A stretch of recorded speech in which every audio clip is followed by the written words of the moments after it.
ओम शांति। संगम युग पर बेहद का बाप शिव बाबा शिक्षक और सतगुरु बनकर हमें शिक्षाएं, समझानी, सावधानी,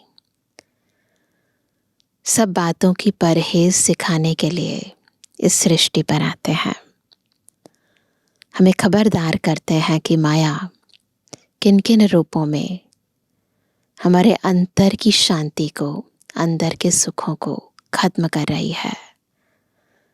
कैसे माया ने हमें धीरे धीरे पवित्र से अपवित्र बना दिया है और कैसे ईश्वरीय शिक्षाएं, ईश्वरीय याद अंदर के उन विकारी वृत्तियों को परिवर्तन करके हमें संपूर्ण निर्विकारी बना रही है।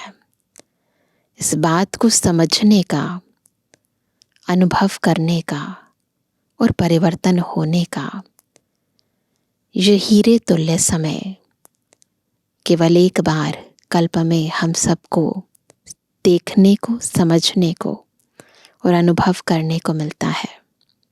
तो आज की मुरली भी हमें बहुत सी खबरदारी, बहुत सी सावधानी, बहुत सी समझानी और बहुत सारा अटेंशन खिंचवा रही है। सुनते हैं बाबा के मधुर महावाक्य। आज है 18 तारीख, 18 अक्टूबर 2024। बाबा के महावाक्य हैं, मीठे बच्चे, बाप आया है तुम्हें गुलगुल यानी फूल बनाने। तुम फूल बच्चे कभी किसी को दुख नहीं दे सकते, सदा सुख देते रहो। फूल बच्चे है ना, फूल कांटे की तरह चुभते नहीं है, हमेशा आँखों को, है ना, हमारी हर एक कर्म इंद्रिय को सुकून और सुख देते हैं। प्रश्न है, किसी की बात में तुम बच्चों को बहुत बहुत खबरदारी रखनी है। बस एक बात है, कौन सी है वो बात? उत्तर है मनसा वाचा कर्मणा। अपनी जबान पर बड़ी खबरदारी रखनी है, क्योंकि कहते हैं कि जो जबान का जो घाव है वो कभी भरता नहीं है। तीर का घाव भर जाता है, परंतु जो शब्द हैं वो इतनी गहरे आत्मा को चुभ जाते हैं जो भुलाई नहीं भूलते। इसलिए इस जबान पर बहुत खबरदारी रखनी है। बुद्धि से विकारी दुनिया की सब लोक लाज, कुल की मर्यादाएं भूलनी है। विकारी दुनिया की मर्यादाएं भूलनी है। अपनी जांच करनी है कि हमने कितने दैवी गुण धारण किए हैं। लक्ष्मी नारायण जैसे सिविलाइज्ड बने हैं, कहाँ तक गुलगुल यानी फूल बने हैं। तो दृष्टि में परिवर्तन होना चाहिए, वाणी में परिवर्तन होना चाहिए, कर्मों में परिवर्तन होना चाहिए। तब हम चेक करें कि कहाँ तक हम पवित्र बने हैं। ओम शांति। शिव बाबा जानते हैं ये हमारे बच्चे आत्माएं हैं। हम जानते हैं हम आत्माएं हैं। बाबा तो जानते भी हैं और देखते भी हैं।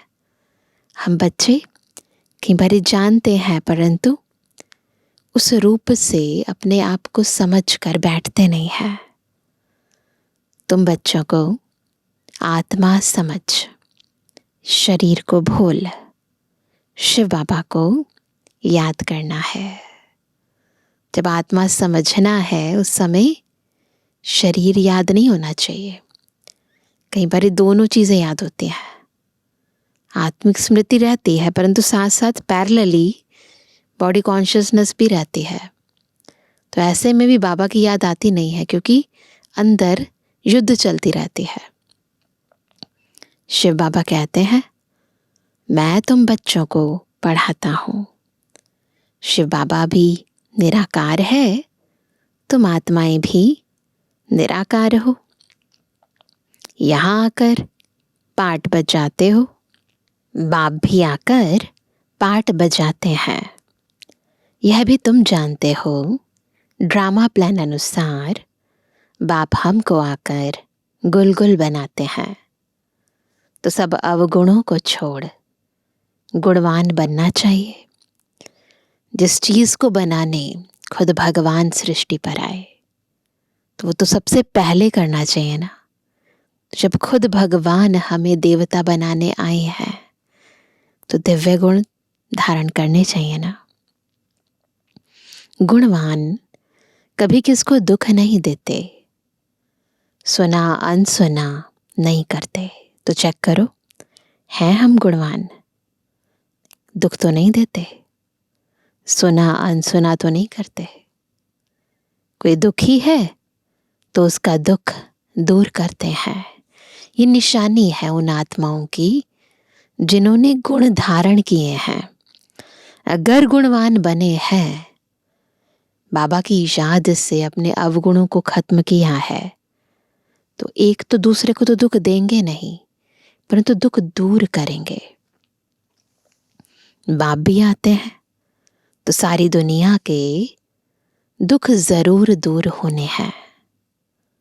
बाप तो श्रीमत देते हैं, जितना हो सके पुरुषार्थ कर सभी के दुख दूर करते रहो। पुरुषार्थ से ही अच्छा पद मिलेगा। पुरुषार्थ न करने से पद कम हो जाएगा। वह फिर कल्प कल्पांतर का घाटा पड़ जाता है। एक बारी की बात नहीं है। अगर यदि इस समय हमने पुरुषार्थ नहीं किया, बाबा जो ज्ञान हमें सुना रहे हैं उसे जीवन में धारण करने का अभ्यास नहीं किया, तो एक बारी की बात नहीं, कल्प कल्पांतर की बात हो जाएगी। बाप बच्चों को हर बात समझाते हैं। बच्चे अपने को घाटा डाले, ये बाप नहीं चाहता। दुनिया वाले फायदे और घाटे को नहीं जानते, इसलिए बच्चों को अपने पर रहम करना है। दुनिया वालों को नहीं पता किस बात में उन्नति है, किस बात में अवनति है, लेकिन अब हम जान गए हैं, तो इसलिए खुद पर खुद रहम करना है और अपनी उन्नति के लिए प्लान बनाना है। श्रीमत पर चलते रहना है। भल बुद्धि इधर उधर भागती है सबकी, तो भी कोशिश करो, हम ऐसे बेहद के बाप को क्यों नहीं याद करते हैं, जिस याद से ही ऊंच पद मिलता है। कम से कम स्वर्ग में तो जाते हैं, परंतु स्वर्ग में ऊंच पद पाना है। स्वर्ग में जाएं ये तो है ही है, परंतु वहां पर भी ऊंच पद पाना है, उसके लिए पुरुषार्थ करना है। बच्चों के माँ बाप कहते हैं ना, हमारा बच्चा स्कूल में पढ़कर ऊंच पद पाए। यहाँ तो किसको भी पता नहीं पड़ता, तुम्हारे संबंधी यह नहीं जानते कि तुम क्या पढ़ाई पढ़ते हो। जानता है कोई? उस पढ़ाई में तो मित्र संबंधी सब जानते हैं, इसमें कोई नहीं जानते। कोई नहीं जानते। कोई जानते हैं? देखो, कोई जानते हैं? स्कूल में जा रहे हैं क्योंकि ड्रेस भी नहीं है, कोई ऐसी बुक्स भी नहीं है, और ऐसा भी नहीं इसके बाद कोई स्थूल रूप में कोई डिग्री मिलती है ना, दुनियावी और कोई औहदा तो नहीं मिलता ना। इसलिए बाबा कहते हैं कि पूछो उनसे, इसमें कोई जानते हैं? कोई नहीं जानते हैं। कोई का बाप जानता है तो भाई बहन नहीं जानते हैं। जो ज्ञान में नहीं चलते वो तो कुछ समझते ही नहीं है। कोई की माँ जानती है तो बाप नहीं जानता, क्योंकि यह विचित्र पढ़ाई और विचित्र पढ़ाने वाला है। पढ़ाई भी गुप्त है, दिखाई नहीं देती है, बुद्धि में धारण होती जाती है और पढ़ाने वाला भी दिखाई नहीं देता है। विचित्र है। नंबरवार समझते हैं। बाप समझाते हैं, भक्ति तो तुमने बहुत की है, सो भी नंबरवार। जिन्होंने बहुत भक्ति की है वही फिर यह ज्ञान भी लेते हैं ना। हमने ही आदि से लेकर भक्ति स्टार्ट की ना। भक्ति पहले हमने प्रारंभ करी, तो जिन्होंने आदि से की और फिर उसके बाद बात की, उसी अनुसार नंबरवार भक्ति प्रमाण ही आपको ज्ञान में भी फल मिलता है और ज्ञान धारण होता है। अब भक्ति की रस्म रिवाज पूरी होती है। आगे मीरा के लिए कहा जाता था, उसने क्या किया? लोक लाज कुल की मर्यादा छोड़ी। यहां तो तुमको क्या करना है? हाँ, यहां तो तुमको सारे विकारे कुल की मर्यादा छोड़नी है ना। कौन सी मर्यादा छोड़नी है? विकारी कुल की। उस कुल के अंदर दुनियावी कुल में क्या करेंगे? विकारों में जाओ, बच्चे पैदा करो, है ना। क्रोध, लोभ, मोह, अहंकार, कोई ऐसा नहीं अलग सी बात है, नॉर्मल बात है। लेकिन यहाँ वो मर्यादाएं जो विकारी कुल के हैं वो हमें छोड़नी है।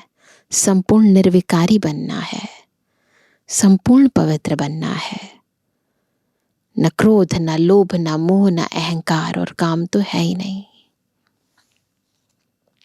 तो बाबा कहते हैं, यहां तुमको सारे विकारी कुल की मर्यादाएं छोड़नी है, बुद्धि से सबका संन्यास करना है। इस विकारी दुनिया का कुछ भी अच्छा नहीं लगता है। ऐसा ना लगे कि जबरदस्ती छुड़ाई जा रही है। खुद को ही अंदर से अच्छा नहीं लगता। विकर्म करने वाले बिल्कुल अच्छे नहीं लगते हैं। वह अपनी ही तकदीर को खराब करते हैं। ऐसा कोई बाप थोड़ी ही होगा जो बच्चों को किसको तंग करता हुआ पसंद करेगा, वह न पढ़ता पसंद करेगा। है कोई ऐसा पिता? बच्चे पढ़ नहीं रहे हैं और पसंद कर रहे हैं बच्चों को। बच्चे दूसरे को तंग कर रहे हैं और बच्चे को पसंद कर रहा है वो पिता? नहीं ना। तुम बच्चे जानते हो, वहां ऐसे कोई बच्चे होते नहीं। कहाँ? सतयुग में। नाम ही है देवी देवता। कितना पवित्र नाम है। अपनी जांच करनी है। क्या हमारे में दैवी गुण है? सहनशील भी बनना होता है। कई बातें होती है, सहना पड़ता है ना। तो कोई बात नहीं, ये भी तो दैवी गुण है ना। बुद्धि योग की बात है। यह लड़ाई तो बहुत मीठी है। मीठी है लड़ाई, है ना। अंदर ही राम और रावण की युद्ध चलती है। बाप को याद करने में कोई लड़ाई की बात नहीं है। बाकी हाँ, इसमें माया विघ्न डालती है, उनसे संभाल करनी होती है। माया पर विजय तो तुमको ही पानी है। तुम जानते हो, कल्प कल्प हम जो कुछ करते आए हैं बिल्कुल एक्यूरेट वही पुरुषार्थ चलता है जो कल्प कल्प चलता आया है। तुम जानते हो, अभी हम पद्मा पदम भाग्यशाली बनते हैं। फिर सतयुग में अथाह सुखी रहते हैं। कल्प कल्प बाप ऐसे ही समझाते हैं। यह कोई नई बात नहीं, ये बहुत पुरानी बात है। बाप तो चाहते हैं बच्चे पूरा गुलगुल बने। लौकिक बाप की भी दिल होगी ना, हमारे बच्चे गुलगुल बने, पवित्र बने, अच्छे बने। पारलौकिक बाप तो आते ही हैं कांटों को फूल बनाने, है ना। हम आत्माएं दुखदाई कांटे बन गए थे, बाबा हमें सुखदाई फूल बनाते हैं। तो ऐसा बनना चाहिए ना। मनसा वाचा कर्मणा, जबान पर भी बहुत खबरदारी चाहिए। बहुत ज्यादा अटेंशन देना है। हम जो बोल रहे हैं उससे किसी का दिल तो नहीं दुखता। बाबा ने कहा हर एक कर्म इंद्रिय पर, केवल जबान भी नहीं, हर एक कर्म इंद्रिय पर, सूक्ष्म कर्म इंद्रिय पर भी और स्थूल कर्म इंद्रिय पर भी बड़ी खबरदारी चाहिए। माया बहुत धोखा देने वाली है, उनसे बहुत संभाल रखनी है। बड़ी मंजिल है। आधा कल्प से क्रिमिनल दृष्टि बनी है, उनको एक जन्म में सिविल बनाना है। आधा कल्प की क्रिमिनल दृष्टि है, देह को देखने की दृष्टि है ना। बार बार विकर्म करते हुए आत्माओं को देखने की दृष्टि। तो चेक करना है। ये जो आंखें हैं ये सबसे ज्यादा धोखा देने वाली है, इन पर संभाल करनी है। तो बाबा कहते हैं उनको एक जन्म में सिविल बनाना है, जैसे इन लक्ष्मी नारायण की है। यह सर्वगुण संपन्न है ना। वहां क्रिमिनल दृष्टि होती नहीं। कहा सतयुग में रावण ही नहीं, कोई किसी को विकार की दृष्टि से ही नहीं देखता है, न मोह की दृष्टि से, न लोभ की दृष्टि से, न अहंकार की दृष्टि से। यह कोई नई बात नहीं, तुमने अनेक बार यह पद पाया है। दुनिया को तो बिल्कुल पता ही नहीं है कि यह क्या पढ़ते हैं। बाप तुम्हारी सब आशाएं पूर्ण करने आते हैं। अशुभ आशाएं रावण की होती हैं, तुम्हारी है शुभ आशाएं। वो आशाएं नहीं जो दुनियावी होती हैं, जो विकारों के वशीभूत आशाएं पैदा हो जाती, ये मिले वो मिले। शुभ आशाएं जो होती हैं ना, जो बाबा हमें बनाना चाहते हैं, निर्विकारी बनाना चाहते हैं, पवित्र बनाना चाहते हैं, श्रेष्ठ बनाना चाहते हैं, गुणवान बनाना चाहते हैं, ज्ञानवान बनाना चाहते हैं, है ना, योग युक्त बनाना चाहते हैं, है ना। तो ये सारी जो शुभ आशाएं हैं बाप समान बनने की, वो पूर्ण करते हैं। क्रिमिनल कोई भी आश नहीं होनी चाहिए। बच्चों को सुख की लहरों में लहराना है। तुम्हारे अथाह सुखों का वर्णन नहीं कर सकते। कर सकते हैं, अतीन्द्रिय सुख मिलता है। दुखों का वर्णन होता है, सुख का वर्णन थोड़ी होता है ना। दुखों का वर्णन होता है, ये है देखो तंग करते हैं, ये करते हैं। सुख में तो आनंद में झूम रहे हैं, वर्णन करने की जरूरत नहीं। चेहरा, चलन, कर्म, वाणी खुद ब खुद बयां कर रही है। तुम सब बच्चों की एक ही आशा है। कौन सी आशा है सबकी? कि हम पावन बने। कैसे पावन बनेंगे? सो तो तुम जानते हो कि पावन बनाने वाला एक बाप ही है। उसकी याद से ही, एक बाबा की याद से ही पावन बनेंगे। फर्स्ट नंबर, नई दुनिया में पावन यह देवी देवता ही है। पावन बनने में देखो ताकत कितनी है। पवित्र बनते जाते हैं, आत्मा ताकतवर, पावरफुल बनती जाती है। तुम पावन बन पावन दुनिया का राज्य पाते हो। इसलिए कहा जाता है इस देवता धर्म में ताकत बहुत है। ये ताकत कहाँ से मिलती है? सर्वशक्तिमान बाप से। घर में तुम मुख्य 2-4 चित्र रख बहुत सर्विस कर सकते हो, है ना। मुख्य 2-4 चित्र ही हैं। बाबा चाहते हैं कि हर एक बाबा का बच्चा अपने घर पर रखे। वह समय आएगा, कर्फ्यू आदि ऐसे लग जाएगा जो तुम कहाँ आ जा भी नहीं सकेंगे।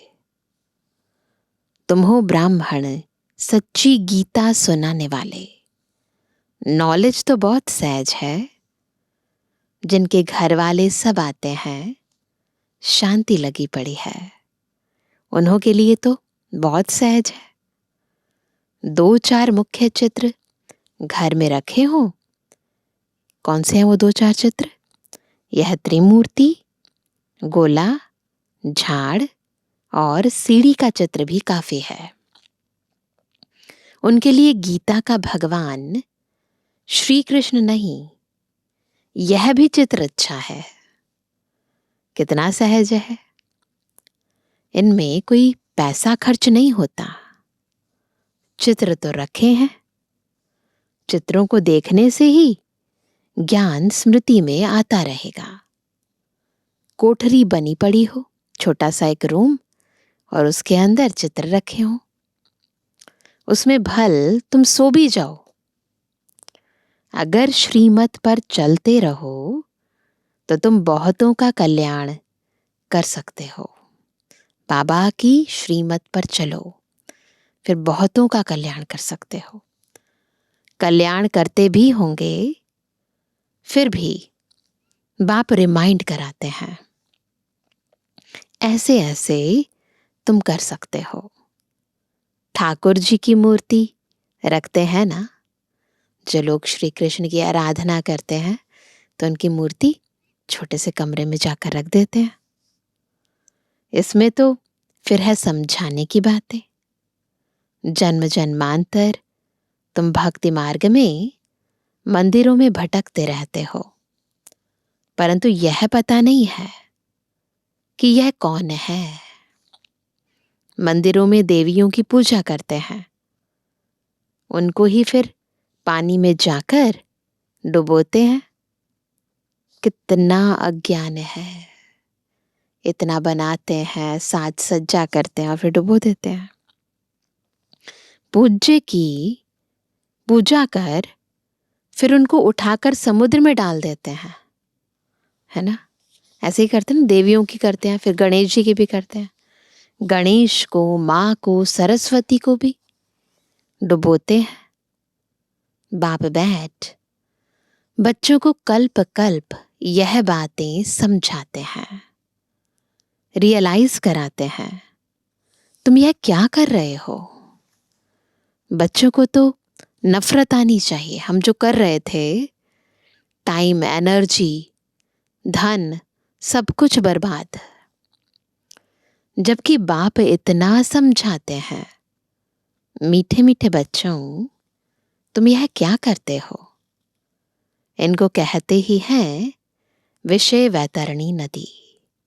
ऐसे नहीं वहां कोई क्षीर का सागर है, ऐसा नहीं कोई दूध का सागर है, परंतु हर चीज वहां ढेर होती है, तो प्रतीक रूप में क्षीर सागर दिखाते हैं। यानी संपन्नता है, समृद्धि है।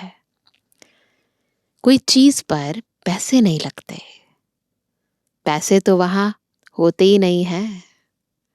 सोने के ही सिक्के देखने में आते हैं, जबकि मकानों में ही सोना लगता है, तो सोने की ऐसी कोई वैल्यू नहीं होती है। जैसे यहाँ ईंटों की, मिट्टी की वैल्यू नहीं है, वैसे वहां सोने की वैल्यू नहीं है। मकानों में लगा रहता है, सोने की ईंटें लगती हैं तो सिद्ध होता है वहां सोने चांदी का मूल्य ही नहीं। यहां तो देखो कितना मूल्य है।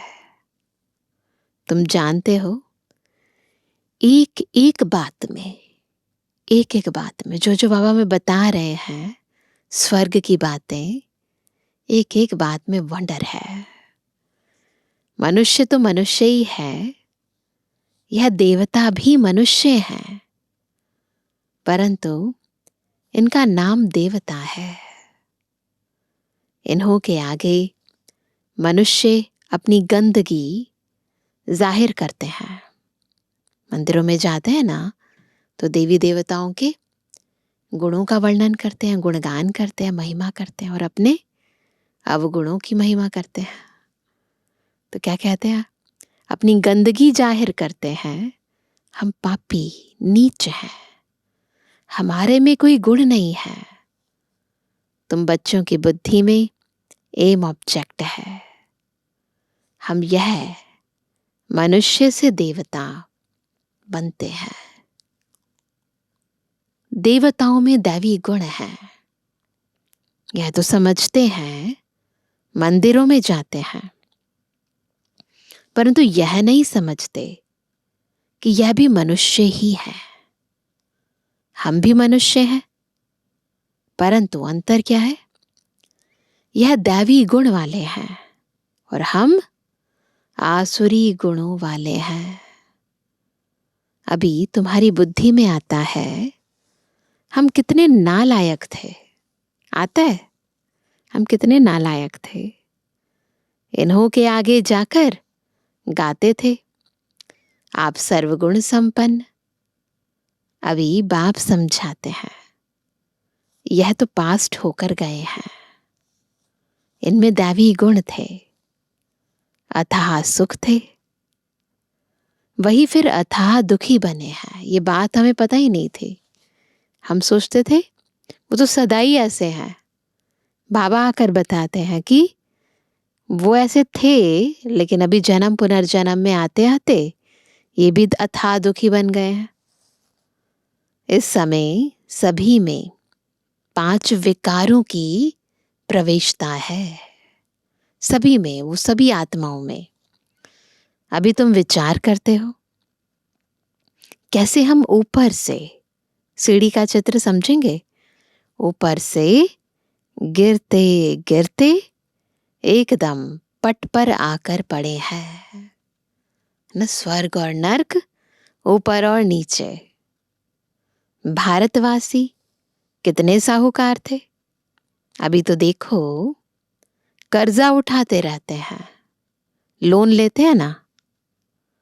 तो यह सब बातें बाप ही बैठ समझाते हैं और कोई बता ना सके।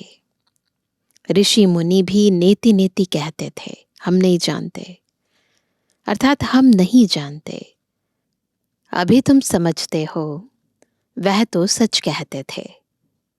न बाप को न रचना के आदि मध्य अंत को जानते थे। अभी भी कोई नहीं जानते हैं सिवाय तुम बच्चों के। बड़े बड़े सन्यासी महात्माएं कोई नहीं जानते।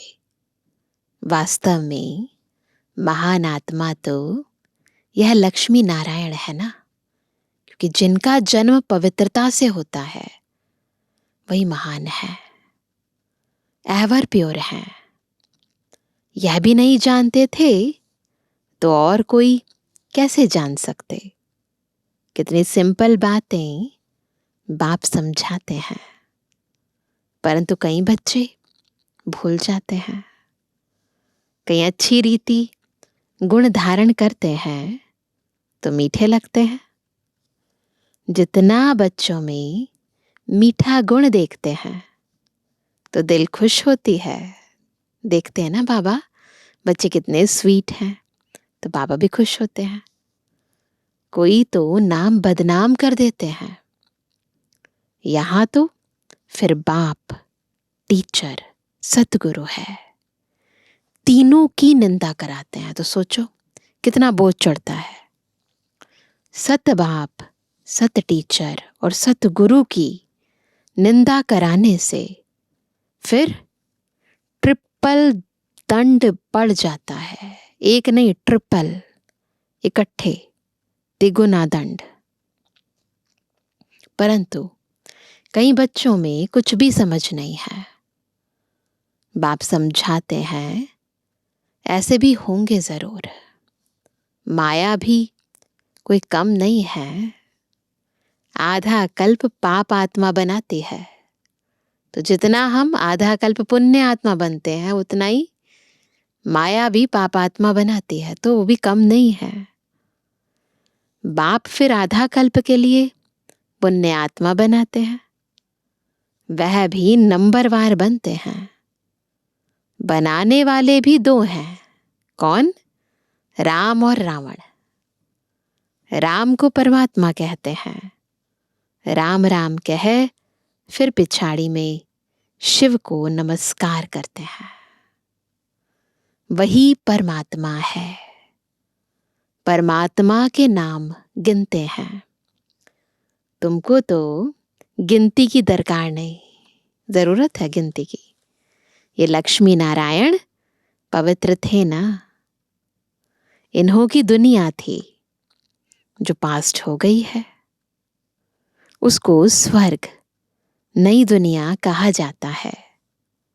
फिर जैसे पुराना मकान होता है तो टूटने लायक बन जाता है, ये दुनिया भी ऐसे है। अभी है कलयुग की पिछाड़ी। कितनी सहज बातें हैं समझने की, धारण करनी और करानी है। बाप तो सबको समझाने के लिए नहीं जाएंगे। बाबा थोड़ा ना हर एक को समझाएंगे, बच्चे समझाएंगे ना। तुम बच्चे ऑन गॉडली सर्विस हो। बाप जो सर्विस सिखलाते हैं वही सर्विस करनी है जो बाबा सिखलाते हैं। तुम्हारी है गॉडली सर्विस ओनली, है ना। हम गॉडली सर्विस पर हैं, ऑलवेज ऑन गॉडली सर्विस। तुम्हारा नाम ऊंच करने लिए बाबा ने कलश तुम माताओं को दिया है। ऐसे नहीं कि पुरुषों को नहीं मिलता है, जिम्मेवारी सबको दी है, मिलता तो सबको है। अभी तुम बच्चे जानते हो हम कितने सुखी स्वर्गवासी थे, वहां कोई दुखी नहीं थे। अभी है संगम युग, फिर हम उस नई दुनिया के मालिक बन रहे हैं। अभी है कलयुग, पुरानी पतित दुनिया। बिल्कुल ही जैसे भैंस बुद्धि मनुष्य है। भैंस बुद्धि होती है ना, कुछ समझते ही नहीं है। अभी तो इन सब बातों को भूलना पड़ता है। देह सहित देह के सब संबंधों को छोड़ अपने को आत्मा समझना है। शरीर में आत्मा नहीं है तो शरीर कुछ भी कर ना सके। उस शरीर पर कितना मोह रखते हैं। शरीर जल गया, आत्मा ने जाकर दूसरा शरीर लिया, तो भी 12 मास जैसे हाय हुसैन मचाते रहते हैं, भुलाए नहीं भूलते, है ना। पूरे 1 साल तक कुछ ना कुछ करते रहेंगे और याद करते ही रहेंगे, और कई बार तो सालों साल याद करते हैं। उस आत्मा ने दूसरा जन्म भी ले लिया अपने नए, है ना, घर वालों के साथ, है ना, भाई बहनों के साथ, माँ बाप के साथ ना, उसके नया जन्म हो गया। परंतु यहाँ पिछले जन्म वाले उसको याद करते ही रहते हैं। तो ज्ञान नहीं है ना, तो फिर ये अवज्ञाएं करते हैं, समय शक्ति व्यर्थ गवाते हैं। अभी तुम्हारी आत्मा शरीर छोड़ेगी तो जरूर ऊंच घर में जन्म लेगी, नंबरवार। थोड़े ज्ञान वाला साधारण कुल में जन्म लेगा, उच्च ज्ञान वाला उच्च कुल में जन्म लेगा। तो ज्ञान के आधार पर जन्म मिलता है। वहां सुख भी बहुत होता है ना। अच्छा मीठे मीठे के जवानी बच्चों पे जुबानी बाप दादा का दिल जान सको प्रेम से नंबरवार प्रसाद अनुसार यादगार और बुद्धवानी। रूहानी बच्चों की रूहानी बाप दादा को गुड मॉर्निंग, नमस्ते नमस्ते नमस्ते। धारणा के लिए मुख्य सार। पहला, बाप जो सुनाते हैं उसे सुना अनसुना नहीं करना है। गुणवान बन, सबको सुख देना है, पुरुषार्थ कर सबके दुख दूर करने हैं। दूसरा, विकारों के वश होकर कोई भी विकर्म नहीं करना है। सहनशील बनना है। कोई भी क्रिमिनल यानी अशुद्ध विकारी आश नहीं रखनी है। वरदान है, शांति की शक्ति द्वारा असंभव को संभव करने वाले सहज योगी भव। शांति की शक्ति सर्वश्रेष्ठ शक्ति है। शांति की शक्ति से ही और सब शक्तियां निकली हैं। साइलेंस की शक्ति का भी जो प्रभाव है वह साइंस की शक्ति का भी जो प्रभाव है वह साइंस भी साइलेंस से निकली है। क्योंकि हम देखते हैं ना, जो भी लोग रिसर्च करते हैं या फिर एक्सपेरिमेंट्स करते हैं, साइंटिस्ट कहाँ करते हैं? साइलेंस में करते हैं। तो साइलेंस साइंस की भी जननी है। तो साइंस की शक्ति का भी जो प्रभाव है वह साइंस भी साइलेंस से निकली है। तो शांति की शक्ति से जो चाहो वह कर सकते हो। असंभव को भी संभव कर सकते हो। जिसे दुनिया वाले असंभव कहते हैं वह आपके लिए संभव है, और संभव होने के कारण सहज है। शांति की शक्ति को धारण कर सहज योगी बनो।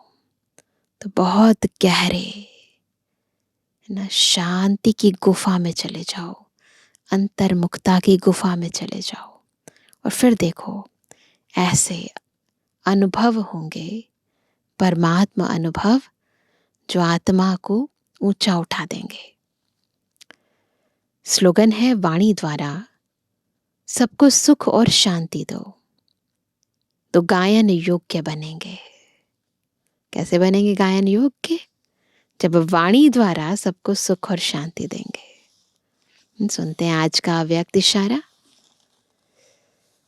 प्लान और प्रैक्टिकल को समान बनाने के लिए, जो सोचते हैं और जो करते हैं, दोनों को समान बनाने के लिए स्मृति में प्लेन, वाणी में भी प्लेन ना, यानी क्लीन, क्लियर, और कर्म में भी प्लेन अर्थात श्रेष्ठता हो, पवित्रता हो। कोई भी पुराने संस्कार का कहाँ दाग ना हो। जब ऐसे प्लेन हो जाएंगे, पवित्र हो जाएंगे, श्रेष्ठ हो जाएंगे, तब प्लान और प्रैक्टिकल एक हो जाएंगे। फिर सफलता एरोप्लेन के मुआफिक उड़ेगी, ऑटोमेटिकली मिलेगी, मेहनत नहीं करनी पड़ेगी। तो मन को, बुद्धि को, कर्मों को, वाणी को प्लेन रखो। अच्छा, ओम शांति।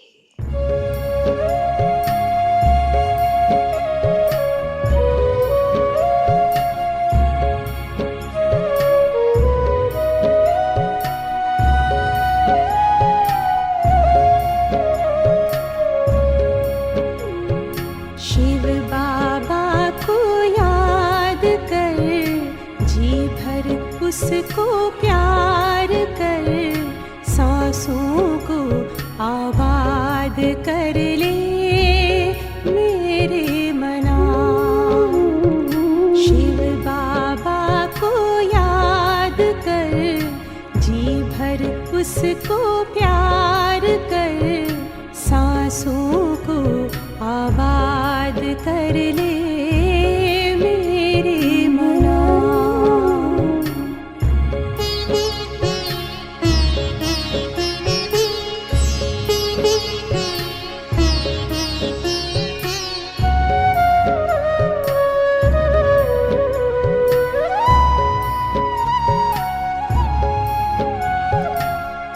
आया है लेके झूमती बहार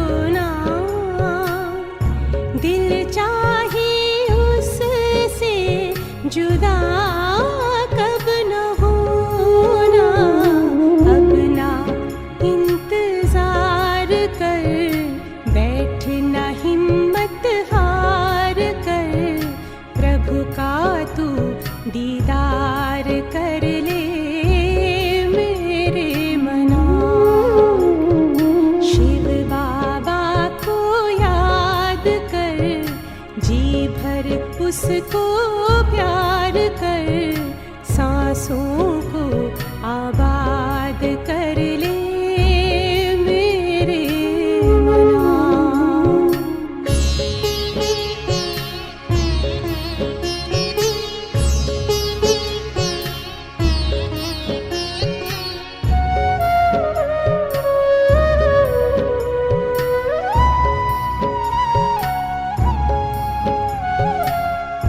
यादों की लहरों ने जो लहराए,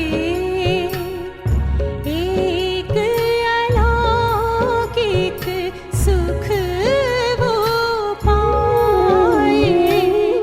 शूली को कांटा कर दे, कांटे को जूही, पर्वत को राई कर दे, राई को रूई। दिल ही दिल में बात कर, मन में मुलाकात कर, खुद को तू आजाद कर ले मेरे मना। शिव बाबा को याद कर, जी भर उसको प्यार कर, सांसों को आबाद कर